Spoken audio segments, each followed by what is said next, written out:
everyone.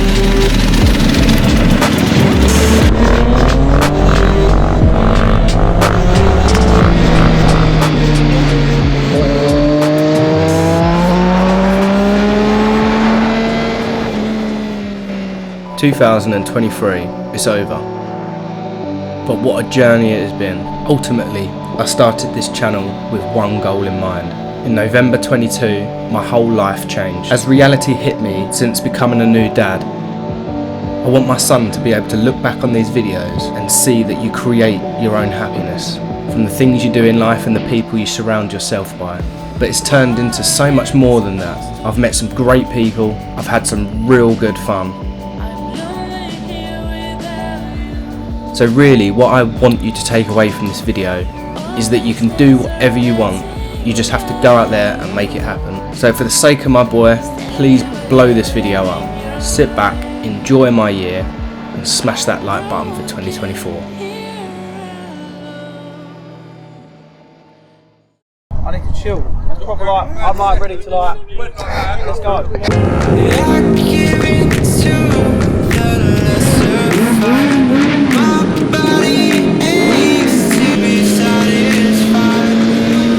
Not only was this the first year that I told myself I was going to commit to making a YouTube video every 2 weeks, but this year actually holds a lot of firsts for me. It was the first time that I'd been out on a proper ride out with a group of riders and an actual planned event. Margate Meltdown was where it all started.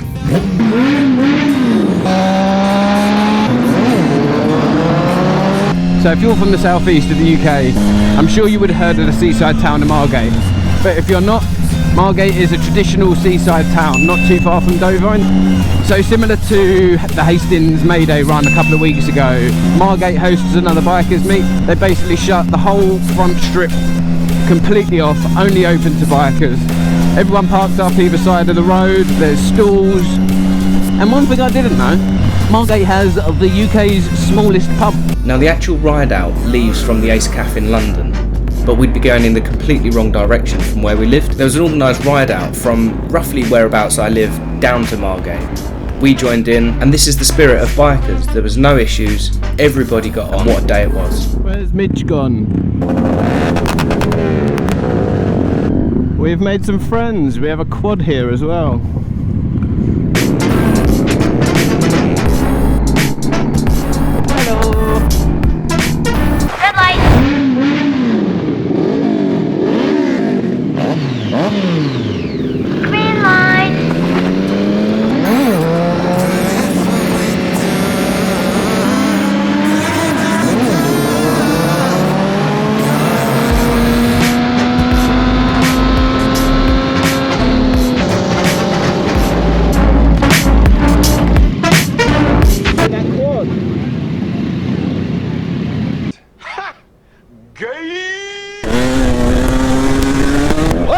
Fucking shit! I got carried away! You cannot beat that. Is the best noise in the world. I don't care what anyone says. That is. So if anyone's out there looking for a new hobby, they got a few grand. Best thing you can do, especially if you're looking at getting into some form of motorsport. I think this is one of the cheapest ways you can get into a motorsport in the UK. You can do your CVT. You can pay 110 or 120 quid, whatever it is for a CVT. Buy yourself a cheap little 125, get it insured, get it taxed and MOT'd, all that bullshit. And you're out and about. Yeah, you can go out and pay and do these enduro days. Someone's lost a number plate. You can pay and go out and do the enduro days like I do at action tracks, but you don't have to. This is free. Apart from the fuel that you put in your tank to get out here, this is free. I really think that if you're out doing these green lanes and you got to be respectful and understand that there's other people out here. Actually, on the second floor.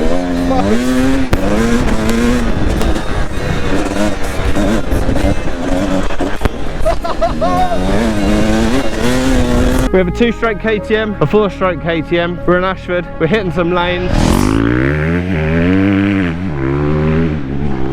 So sit back, take it easy guys, and let me take your mind off things for however long this video is, I suppose.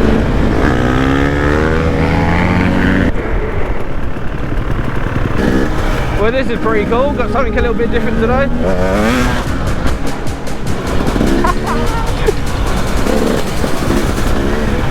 I didn't realise that. When I picked this up, he was like, it's really hard to get in neutral. Check the gear oil and there was hardly anything in it.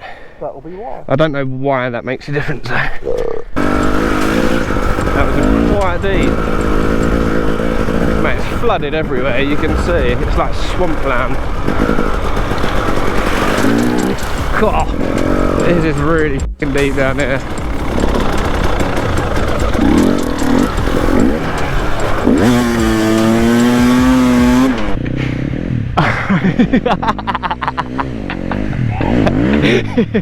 Come on! Oh, there you go. Professionals at work. If this is the first time that you're watching any of my videos, I make light-hearted green laning content. Sometimes it's tips and tricks, sometimes it's me just out having a good time. So if you're interested in dirt bikes or learning a bit more about green laning, then please subscribe to the channel. It really does help me out. All you got to do is get sideways a little bit, straight down there. Look, big old rivers, big old places you don't want to go. Massive.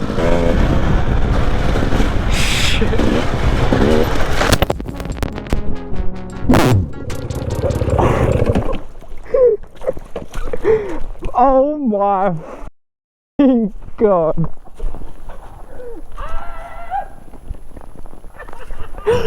Oh, that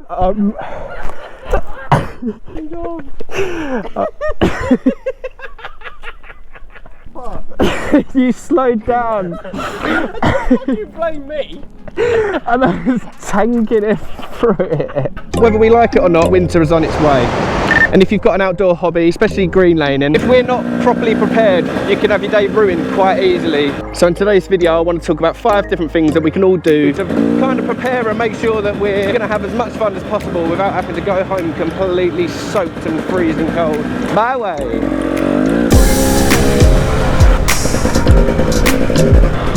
We've had a tree go down. Here we go.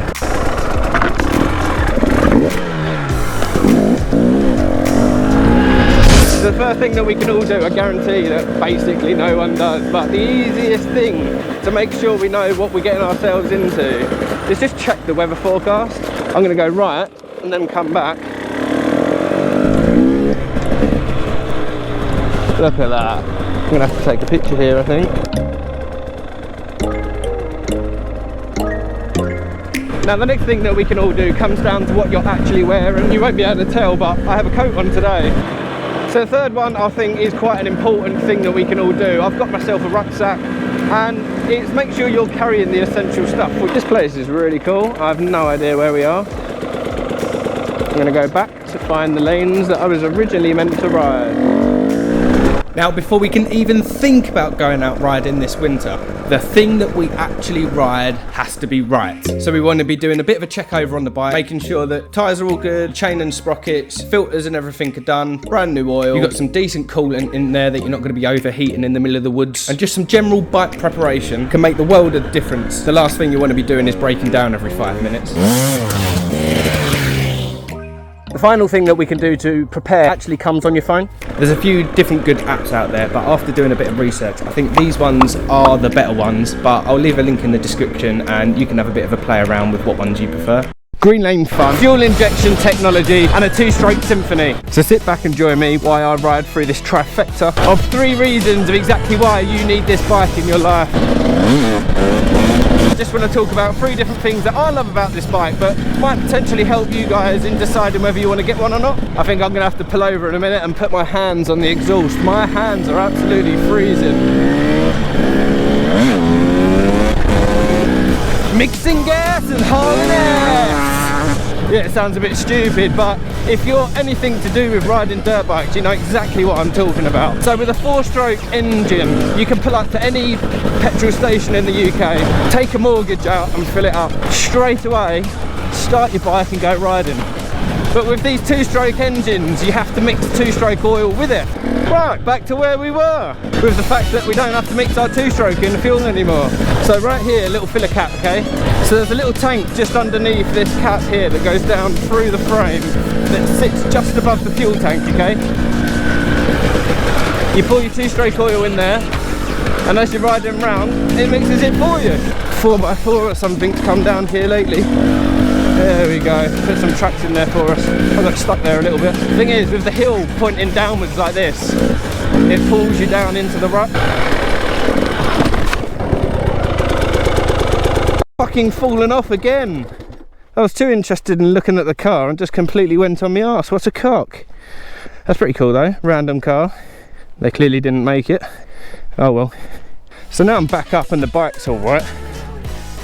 Let's talk about this. We get enough jip as it is, right, by doing this. People don't like it, but look, you've got a car that's not made it and they just fucking dumped it. It's probably nicked. So there we are. If you are going to do this, A, try not fall off like me, and B, just don't be a dick. Leave burnt out cars everywhere. Buy a burnt out car. Right, let's see how we get on with this. It's only a tiny little lane, but it's quite steep and a little bit technical.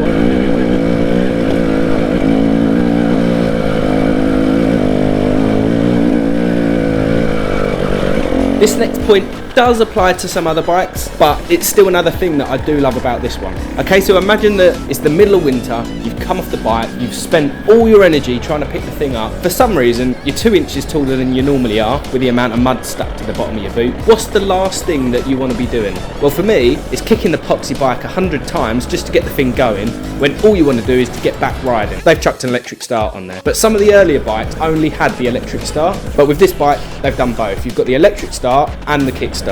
And they say time is money, and trust me, the time saved by not having to kick the bike a million times is money well spent in my books. See, I've done what every human being does, and they've seen a road closed sign, but I reckon I'll get through there, you know? Yeah, I'll get through there.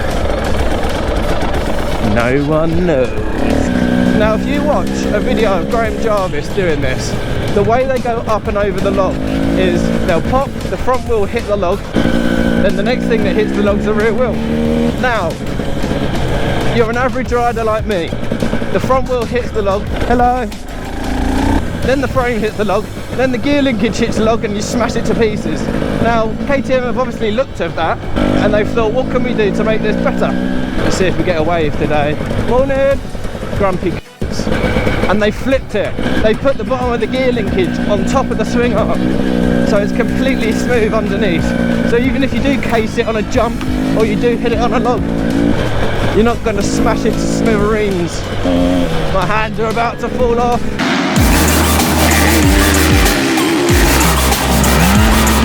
So as we know, motocross is a fast-paced and aggressive sport. And while green laning is still fun, why the hell would I choose this over this? Well, not everything to do with myself is as it seems. I just want to explain why I was forced to quit motocross but fell in love with green lane. The passion that I've had for riding dirt bikes came from when I was a kid. I remember quite clearly the first ever bike I had, it was a little QR50, a little twist and go, nothing special, but straight away I was addicted, I was in love. We had a local track and it was called Joyce Green. Brilliant track, completely hard packed. My dad started the bike up. I'm all kitted up with second-hand gear because we didn't know whether I was going to carry on doing it or not. I went round and round and round until I ran out of petrol. I was completely the other side of the track. We had to push the bike the whole way back. And do you know what? We filled it up and I did exactly the same thing again. So natural progression from the QR, I moved up into a bit of a faster 50, ready for racing. My parents joined us into a local motocross club, and it was from there when I started racing. But naturally we moved up, we did the 50s, we did the 65s, we moved on to the 85s. And there's always a time in our lives that we wish we could go back to. And this period of my life was something that stands out, something that I will always cherish and remember, because not only was it such a great time in my life because I was riding bikes and racing, but it was the family time. And to be honest, now I've grown up, I realise that, yeah, we probably took that for granted at the time. This is amazing, look. I don't know how these people get to their house, whether they come down this lane or not. Quite a simple lane, to be honest. We've had some real heavy rain over the last couple of days, so I'm not going to be surprised if we have some giant puddles we've got to try and navigate our way through today. Again, not knowing at the time, but I think people that ride motocross and have raced motocross, it teaches you something that not everybody has. The fact that you fall off, you get up, you carry on riding. The pain doesn't matter. All you're interested in is getting back on the bike and finishing that race, whether you come last, whether you come first. And that mentality it follows you the whole way through life. Nearly there. I believe in you. So I just breezed through that, okay, but the years that go from 50s to 60s to 85s, it's quite a long period of my life. But as everything, it came to an end. It was when I came to the end of secondary school is when we kind of gave the racing up. And looking back, I wish you didn't, really. But it's one of those things. So in between the time giving up motocross and finally getting back into it, all I was doing was figuring out what I wanted to do in life. I got myself a job. And as soon as I got that first paycheck, I knew exactly what I was doing. I was saving up and I was getting myself another bike. And that's exactly what I did. I got myself a CR F250. It was a 2002 and it was a bag of bolts, trust me. But it was mine. I paid for it. I bought the bike. I was out. Yeah, I had to borrow my dad's van to get to the tracks, but I was there and I was riding all off of my own back. And this was when I met some great people. I made some real good friends. Just at the track you get talking, see them the next week, and that was it. Swapping numbers, and we'd organise to all go out together. Towards the end of this section of my riding career, if that's what you want to call it, I really started to take things a bit more seriously. I wasn't just practicing on the Saturday or the Sunday, I was doing full weekends. Every single weekend I was practicing. I was training and I'd set a goal that I was going to do a full race season, and that was going to be my last season before entering the world.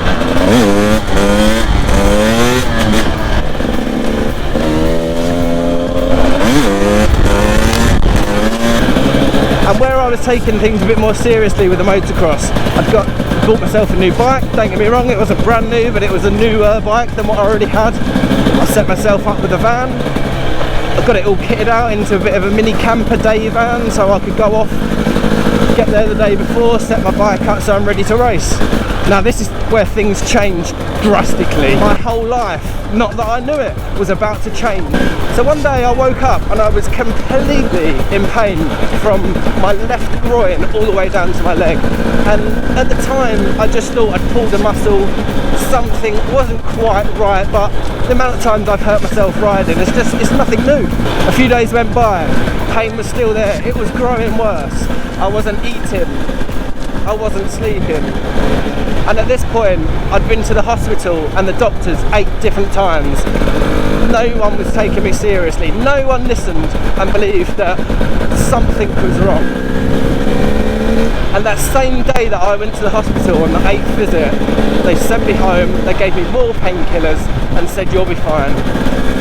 2 hours after getting back home, I had a fit. Parents being parents, the first thing they did, called the ambulance. They turned up, took my blood markers, and they said something is seriously wrong. From this point, over the next 5 days, is a bit of a blur for me. But in essence, what happened is I'd caught a blood infection. The blood infection was attacking everything in my body because blood is everywhere. It decided to attack everything in my left hip. Because of this, I spent the next month in the hospital, basically fighting for my life. And I'll be completely honest, the only thing that was going on in my head was, when can I get back on the bike? The amount of times I asked the doctors, tell me, am I going to be able to get back on the bike? Am I going to be able to walk again? Because at this point, I was in a wheelchair, and that is where I spent the next year. We're a bit overgrown down here. Whoa! Doesn't look like anyone's been down here for a while. Looks like we come to a bit of a dead end. Big old dead tree. I don't know where any of that goes. I think I'm going to have to turn around. My mental health wasn't in the best place because of this. Going from a fit 21-year-old on the bike every weekend, setting up a full year's worth of racing, saving up all my money to then being stuck in a bed for a whole year in a wheelchair at home on my own. It wasn't the nicest of things. But at the end of that year, I had to go in for an operation, and the operation was just a full hip replacement on my left hip. Now, as a 21-year-old with a hip replacement, it really mucks you up. It really plays on your mind. But like I said earlier on in the video, with that fighting mentality of a motocross rider, I feel like this really helped me pull myself through. Told you, big old puddles. Drop down there. Now, after the hip replacement, obviously there was a section that physiotherapy, the gym, gaining muscle back. Like this picture, you can see my left leg's half the size of my right leg, half the size it was previously, so that all had to be built back up. Now, a year later, from being in the gym training to racing motocross to training to be able to walk again, at the end of it, there was a sense of pride that I've got through this, I've lived, and I will get back on that bike again. And that's exactly what I did. I went out and I bought myself Honda again, I love them, but I bought a CRF 250 this time, not a 450. For some reason in my head, it's safer, no idea how. I took it slow, but I did, I got back and I rode motocross. I was only practicing, and there was no way I was going to go back racing because, as I said, the aggressive and the fast-paced mentality of motocross, it's just too dangerous and I couldn't take that risk. Now at this point I'd tried out a few of the Action Tracks enduro events, and with the 450 it was just so hard, I just couldn't do it. So I made the decision, I want to carry on riding, I love bikes, I can't carry on riding motocross, it's just too dangerous. And that's when I saw this come up on Facebook. I drove all the way down to Brighton, I spent my hard-earned cash, and I've never looked back, to be honest with you. Green laning, it's not motocross, but it is still fun. I'm still on a bike, and for some people, yeah, it might be too boring for you, but not everyone's in the same situation as you. So if you are ever watching these videos thinking it's quite mundane, it's nothing too scary, nothing too dangerous, then now you understand exactly why I'm doing it. By the way, we'll have a go at this one. Well, it looks a bit overgrown again. So now I've told you exactly how I've ended up with this bike. There's actually 3 main reasons that I bought it, and this video here tells you exactly why. And if you are thinking of buying one yourself, let me know, did this video help you out? But until next time guys, take it easy. I'm going to make my way back to the truck and I'll see you in the next video.